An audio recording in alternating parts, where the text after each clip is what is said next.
Rasululloh aytadilar, dinor, dirham va matohlar quli bo'lgan ochofat kishilar xor bo'lsin. Agar dunyo berilsa rozi bo'ladi, berilmasa rozi bo'lmaydi. Ya'ni namoz o'qib roza tutadi, dinni mahkam ushlaydi, ishlari tekis bo'lsa. Agar ishlar ozgina xiralashib qolsa, o'sha johiliy hayotga nima qilaveradi? Qaytib olaveradi. Demak, banda shahvatlarining quli bo'ladi. Ana shu shahvatlar insonni ustida hukmronlik qilishga harakat qiladi. Agar shahvatiga qul bo'lib qolsa inson, ana shu shahvati nima desa, o'shani qiladi.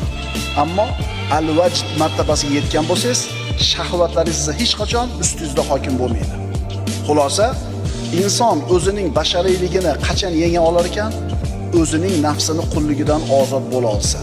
Agar nafsini qulligidan ozod bo'la olsa, eng oliy martabaga erishadi. Eng oliy martaba nima?